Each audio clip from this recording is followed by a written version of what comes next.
Hi everybody, Dr. Shadi, Ireifej here, board certified surgeon, chief of specialty, part owner of TrueCare for Pets in Studio City, Los Angeles, California. We're here with another exciting podcast episode. We're going to talk about what to do if you find a stray dog or cat outside and you're not sure if it's owned, if it's an actual stray, or what to do. So here we are with Jae and Lindsay as well joining us. Hello. Hi. And so we'll kind of troubleshoot the thought process behind what to do if you find a stray animal outside. So I would say probably the first and foremost thing we should be concerned with, of course, is your safety, right? Because we don't know what animals are feral, if they have anything wrong with them in terms of illnesses that are potentially infectious. We don't know if they're going to be aggressive towards you or not. So obviously the first thing you do is to make sure that you're in a safe place and don't assume that every pet, even if they have a collar on or not, that they're going to be friendly towards you. If they come running up to you, you can't assume these things. So any advice for our listeners as far as if you're interacting with a stray dog or cat, what to do to look for signs of aggression? Growling, Ear position, trying to bite you. tail position. We are stating both the obvious and not obvious. Yeah, so ear positioning. So we have signs in dogs that, and probably cats too, that if they have like their ears kind of tilted back on their head, that's more of a sign of concern, right? That shows they're a little bit nervous or scared. Yeah. Obviously, growling is one, and of course, if they're showing their teeth or they're snarling their lips, that's also obvious signs of aggression. What about tail position? Have you guys seen tail positioning or tail motion being a thing with stray animals? I can't say that for certain because I'm not usually focusing on that while I'm trying to catch a stray dog, to be perfectly honest, which happens to me all the time. Me too. Yeah, literally all the time. So I can't say that I... You guys are just outside just looking for stray animals? No, they find us. They find us. They know. They know we're vet techs. I had a cat, when I opened my door once, jump in my car and get on my lap. That's a sign that cat's friendly. It was a Bengal. I was like, I'll just take you home. You don't have to worry about ear positioning in that cat. So usually if some dogs, if they're nervous or they're afraid, they will have their tail tucked between their legs. Sometimes they will shake their tail, but it's kind of like a low shake, or it's like really brisk. If you have like your typical happy-go-lucky dog where the tail's like up in the air and wagging with nice wide motions, that's usually a good sign. But they're kind of holding it sort of mid-level or low and slowly wagging, or just wagging like the tip of the tail, or the excursions for the tail wagging are just kind of like smaller. That's more of a sign of nervousness. And obviously if they're holding it between their legs, that's also a sign. Yeah, I don't think you're going to... Usually when you're going after a stray dog, you're chasing them. Mm-hmm. And it's not until you get them cornered that they start exhibiting these behaviors.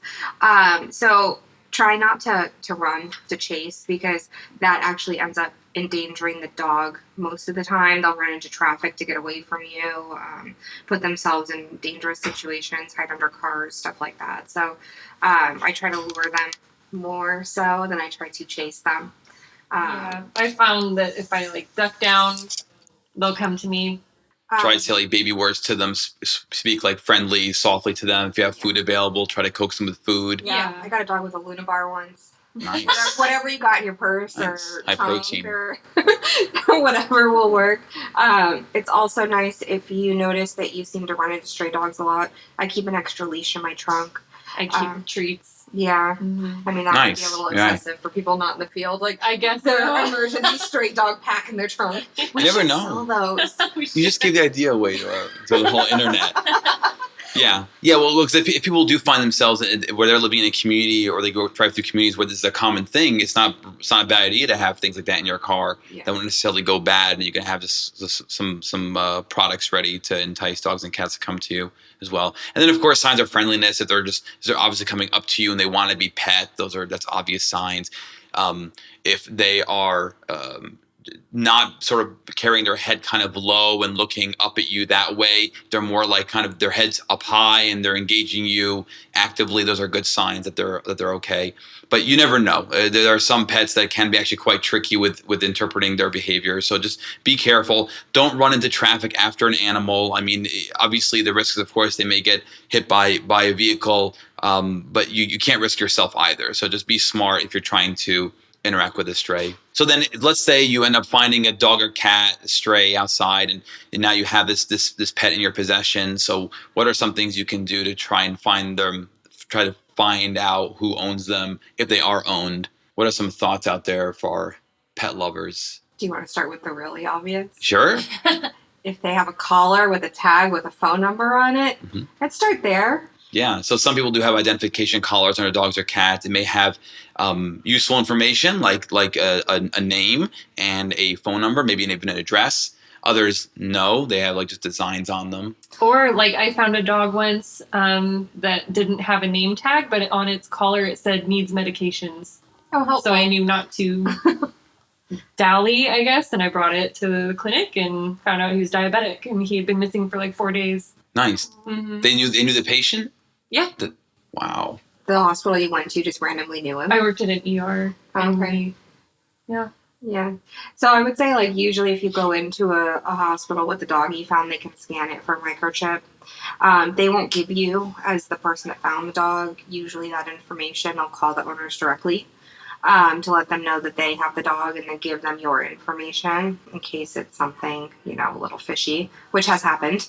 So if those don't know, microchipping is really cool. They basically, your general practitioner, your family veterinarian will inject a chip under the skin, and that chip can be scanned for with a apparatus that most veterinary hospitals and shelters will have, where if the chip is there and the scanner works, those are two things that have to happen, then the scanner will come up with a number, and that number is registered in a database, and they can backtrack and find out who this pet belongs to. And then they can contact those owners and hopefully get them back to their home. Sometimes microchips are dead ends, though, just not to get people's hopes all the way up. Mm-hmm. Because if that dog was microchipped and then that microchip wasn't registered, it'll just be like, this microchip was sold on this date, right. And then it doesn't lead you to anyone. So it's not always a sure thing.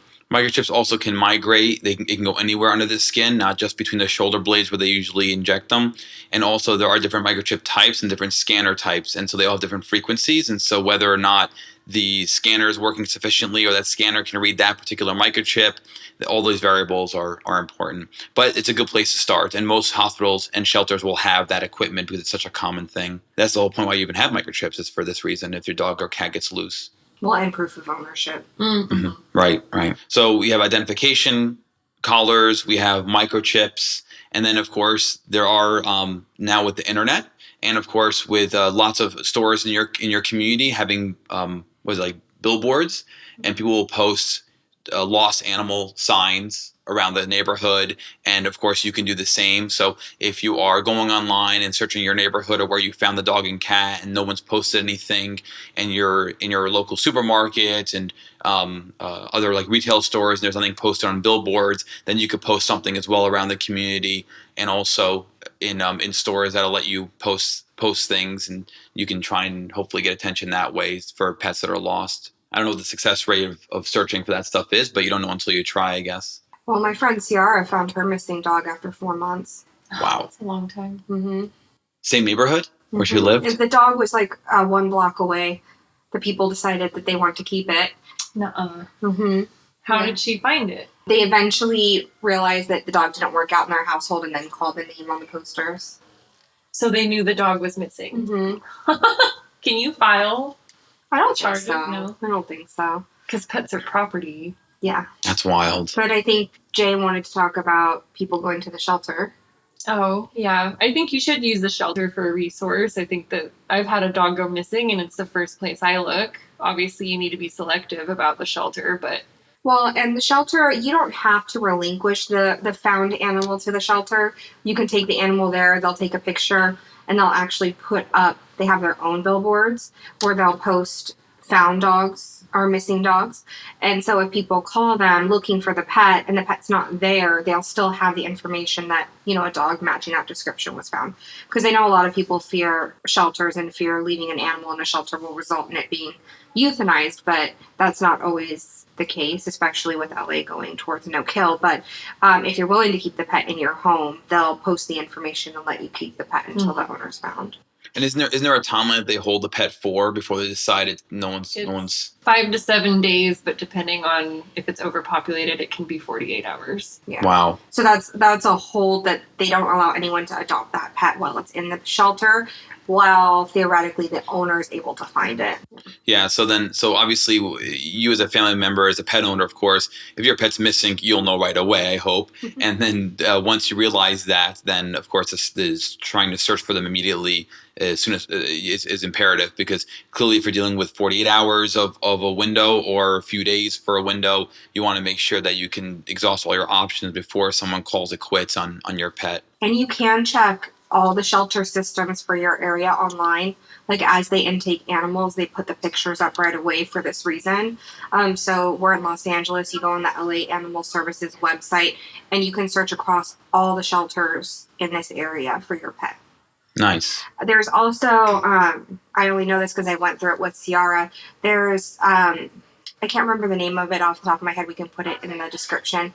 There's different companies that help you find your lost pet. So they will monitor Facebook, they'll monitor Craigslist, they'll monitor the shelters. The fee's really minimal. It's not, I want to say it cost me, because I did it for her, like $20 for a week. That's not bad. And they post listings everywhere. They monitor, they constantly send you things. Is this your dog? Is this your dog? Is this your dog? And they try to help you find your dog. So there are services out there that help for a fee. And there are Facebook groups for different areas, lost and found pets, that you can go into and post, and people post when they find pets and that kind of stuff. Oh, it's excellent. Yeah. The service thing I didn't find out about until I was actually actively looking for Ciara's dog, and they were excellent. They created all the flyers. We just printed them out and posted them, and yeah. And of course, this probably makes sense, but maybe some folks don't know out there. It's usually, I would say, easier to catch a dog than it is a cat. Yeah. I mean, cats are a whole different thing in terms of like trying to get them confined and then bring them to pet owners. Cats are very elusive. They're going to hide more. They're not going to be out in the open like dogs are. And so, and of course, a cat, cats can be very, very tricky in terms of showing signs of aggression. They're not as obvious as dogs are. So it's a scenario where you just have to be extra careful with cats, and you do what you can to try and catch them. But if they don't want to be caught, you're probably not going to catch them. And I would say the dogs that are really hard to catch.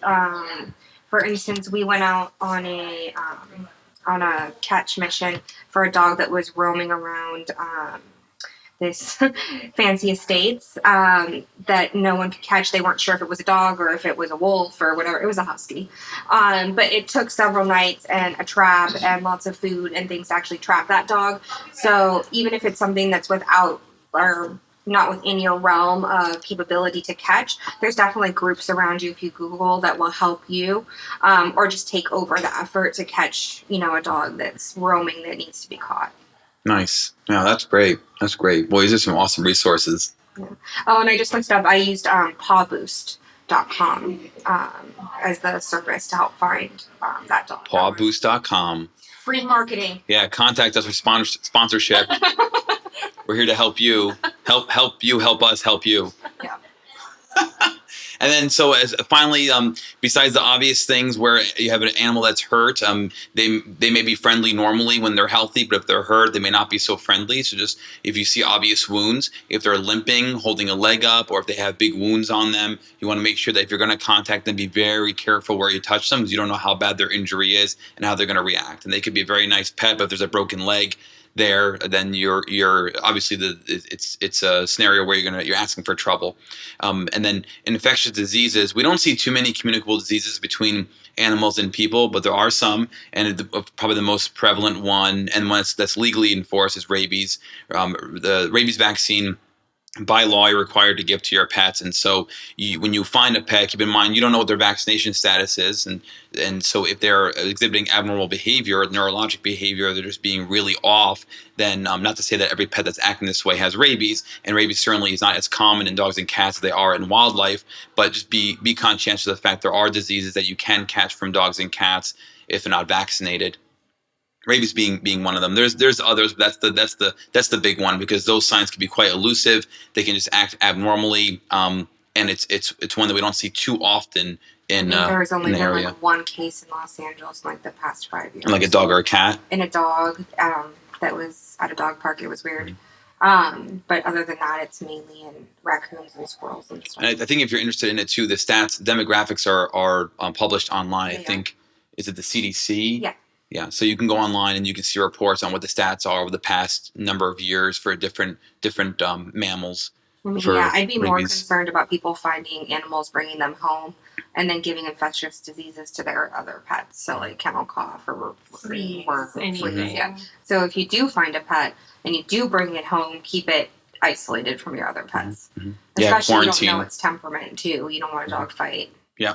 Yep, absolutely. Yeah, I mean, this is all the conversation so far has been under the assumption that when you find a pet, you're going to go right to a veterinarian or to a shelter. But sometimes if nothing's open, or your area doesn't have one close by, or whatever the situation may be, and you're going to bring them home, be conscientious of the fact that you don't know how they're going to act with other animals, with kids. You don't know what they're going to do with your furniture if they have anxiety issues. And if things like fleas are a big deal when they get out of hand. So just be very selective of what you do. Any measures you can take to quarantine them until you can bring them somewhere else for identification and medical care, whatever it is they need, is imperative. Obviously, your own home is not set up like a veterinary hospital. You have an isolation ward and can practice proper quarantine methods. But the best you can do, keep them in a room in the house, isolated from other pets, minimizing furniture in that room, minimizing anything that they can climb on or destroy. If they're going to like pee or poop or if they're sick and they're vomiting or have diarrhea, then you just want to be in an area of the house that you can easily clean. And like I said, just be conscientious of that. Use common sense if you're bringing a stray pet home with you. Yeah. So basically, just to go over it again, if you find a stray dog or cat, be very careful. You don't know how they're going to behave. Don't hurt yourself while you're trying to catch a pet. Use common sense. Bring pets to either a shelter or to a veterinary hospital if you find them. Also, you can scout your local community buildings, retailer shops, things like that, or go online and look for all the sources that we mentioned to see if anybody's looking for a pet. And then, of course, the simple quarantine methods for your own household if you decide to take the pet into your home. But for anybody out there who has found pets that were missing and helped them rejoin their family, thank you so much. That's fantastic. And for anybody out there who's never experienced this before, if you end up finding yourself in your situation, hopefully this podcast episode helped you so you know what the right thing to do is if the time comes. So thank you so much, everybody, for listening. Please feel free to forward us any questions or comments or any other topics you want us to talk about. This is Dr. Shadi Ireifej, TrueCare for Pets, Studio City, Los Angeles, California. We're 24/7 emergency and specialty hospital. And thank you so much for Jae and Lindsay for joining us. Bye. Bye, guys.